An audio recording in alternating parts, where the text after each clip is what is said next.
friends. I am Vitaly Portnikov.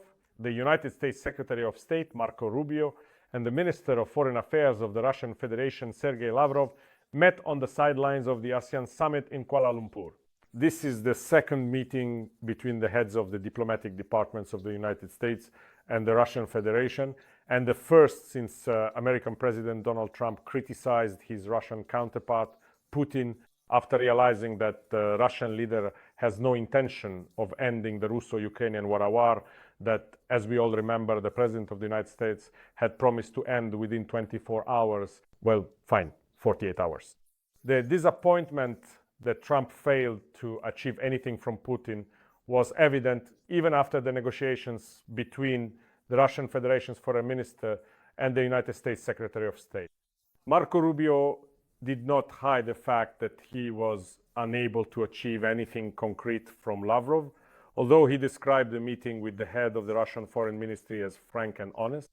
The United States Secretary of State spoke about Donald Trump's disappointment over the lack of progress in ending the Russian-Ukrainian war, but reported that the Minister of Foreign Affairs of the Russian Federation had proposed to him a new, different approach to the war. Rubio did not specify exactly what this approach should be, nor did he clarify whether it would lead to any quick or immediate solutions at this time. But he emphasized that such an approach does not promise a swift or immediate peace either. However, he also intends to convey this concept proposed by the Russian Federation to Donald Trump. Although, in my personal opinion, this new and somewhat different approach proposed by Sergei Lavrov may be aimed, firstly, at somehow calming the tense situation after Donald Trump was openly and publicly offended by Putin, and secondly, at moving toward what is truly important for the Russians, namely buying more time under the guise of a simulated negotiation process, while at the same time continuing ongoing strikes on Ukraine and the gradual advance of Russian troops on Ukrainian positions. Rubio, by the way, was forced to answer questions about halting arms supplies to Ukraine, but he said that the United States has not made any such political decision and that it is solely a matter of the American leadership trying to understand exactly what types of weaponry are currently available in US military stockpiles. And we all understand perfectly well that it is precisely the Russian side that is interested in ensuring that even after Donald Trump announces the resumption of arms supplies to Ukraine, this resumption is not associated with any large or significant deliveries, but is limited to microscopic amounts. For example, so that the number of Patriot missiles would not exceed 10, thus allowing the Russians to continue their missile attacks on Ukrainian cities and towns over the coming weeks and months. In the official statement of the Ministry of Foreign Affairs of the Russian Federation, there is not a single word about any new or different approaches to ending the Russian-Ukrainian war. It is obvious that Sergei Lavrov himself was not particularly concerned about this, and it was only connected to his desire to cloud the mind of his American counterpart.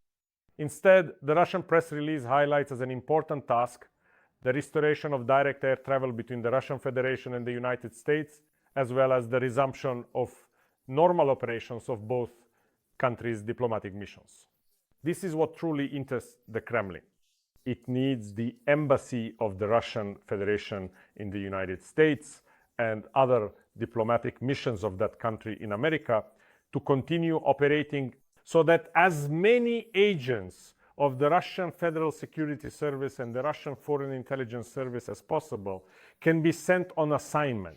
As is well known, these agents are dispatched to Western countries under the guise of diplomats, and once there, they can organize sabotage against hostile countries much more professionally and efficiently, as well as obtain important classified information about the United States military-industrial complex.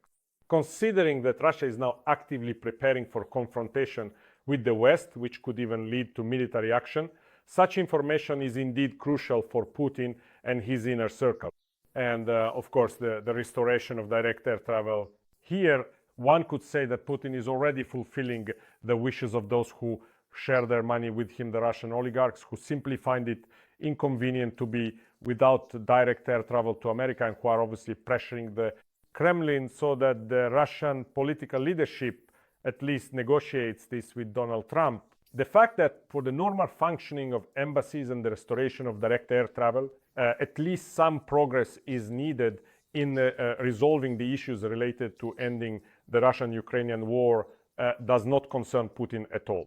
It is obvious that he still hopes that sooner or later Trump will realize the futility of his attempts to end the war on the Russian-Ukrainian front and will focus on restoring Russian-American relations without any concessions from Putin, specifically regarding the issue of ending the war with Ukraine. At the very least, this is the policy the Russian president has chosen since his very first conversations with the President of the United States.